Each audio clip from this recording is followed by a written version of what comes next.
suggesting we eat nothing. I'm just simply trying to create the argument as to whether or not we are actually living in hell itself, given the fact that we actually, the only way we can live comfortably is through the consumption of other living organisms, which, as you can imagine, does entail some degree of pain for the organisms. I just give you the method of slaughter in Islam. Yes, you did, but doesn't slaughter in the neck entail some pain? No, it's straight through his throat. You don't feel pain. I'll tell you why you don't feel pain. I'd imagine the damn thing would feel pain. No, of course not. Why not? Because, look, what happens when you lose blood pressure? You faint. All right. So when you slash the main artery in an animal's throat, the drop in blood pressure is so faint. There is no pain. Like I said to you, if your model of slaughtering animals is other than Islam, you have a fantastic point. But if you're talking about, I'm a Muslim, and we're told how, this is why we believe what we have is from the Creator, because He tells us how to slaughter an animal in the least painful way possible. Not just that, take care of it. Do you get me? I get what you mean. No, seriously, I completely get where you're coming from. It's just I'm suggesting the preferable alternative would be to live in a universe that does not involve talking about. You don't need to eat. Yeah, I suppose, but I do actually genuinely enjoy. Do you enjoy eating? I do. I'm a binge eater. What? I'm a binge eater. Yeah, I enjoy eating. Yeah. The one thing, alhamdulillah, when I became a Muslim, I didn't have to give up was food. Huh? But I was sweet. I got sweet too. Yeah. Yeah. So alhamdulillah, the one thing I had to give up was food, because I'd give it up if I had to. I would give up. If, for example, to become a Muslim, I had to stop having donuts, I'd stop having donuts. No. You will. My point is this. You see, when you become a Muslim, you don't do it for enjoyment, right? You don't do it because you like it. You do it because it's true. And if part of what that you think is true. No. The reason you do it is true. Yeah, for me. Yeah, right. Now, whatever that entails, it entails. Yeah. So if I have to give up certain things as a Muslim, I have to give it up. Yeah.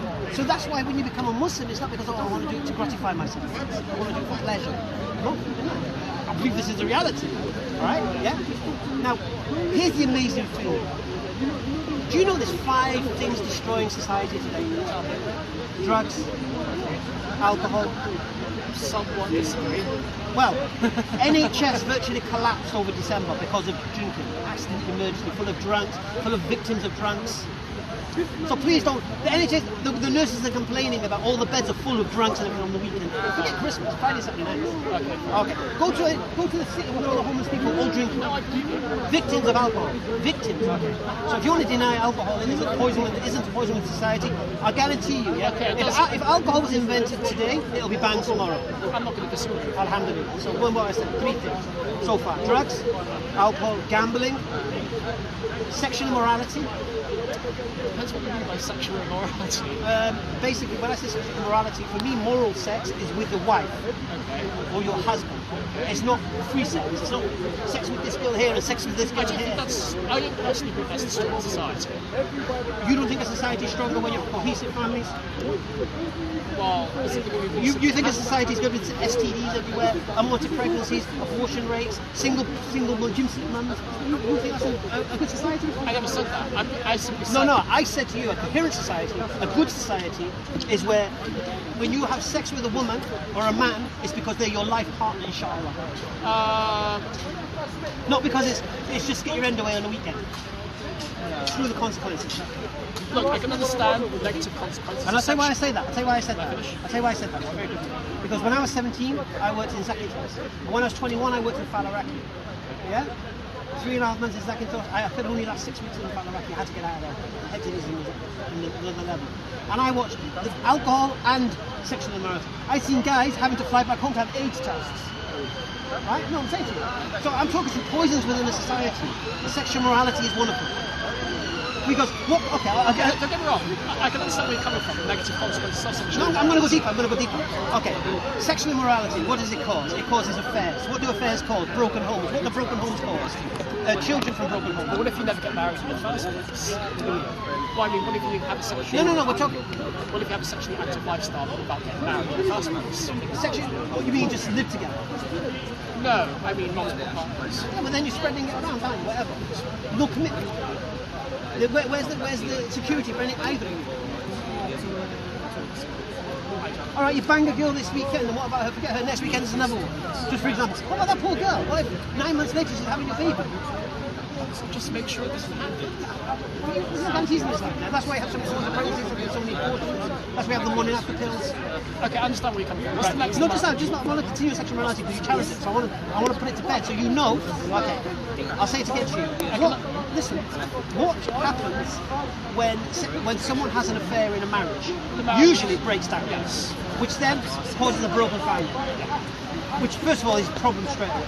Then you have children in a broken family, torn between their mum and their dad. All right. Then they might have step-parents who may turn out to be not love them as much as their natural parents would. Yeah? Then if you look at the statistics of people in prison, I think something like 70% of them broken homes. Yeah, that sounds very true. I would say. And I think if you look at the statistics of how many people in prison were under the influence of alcohol or drugs when they committed their crime, or for the purpose of drugs when they committed their crime, again, you will see that will reinforce that also. So what we got now? We've got the drugs, the alcohol, the gambling. Now, if you want to challenge gambling, we can go with a challenge gambling, right? Sexual morality and interest dealings. That's debatable. Challenge it? Okay, challenge it. Okay. Africa is in debt because of interest. The World Bank and the IMF yes. Completely. Yes. Okay. Not just that. Look at Wonga loans, payday loans. Yeah. People. I mean, and this is how it all marries up with gambling. People gamble. They got no money. They go and take a payday loan. Yeah. They use that money, gamble with, lose that money. When they get their wages. That's a fair point. But you need to take into account what incentive the individuals who have a large stockpile of cash have to lend their money in the first place if they know they're not going to make a profit out of it.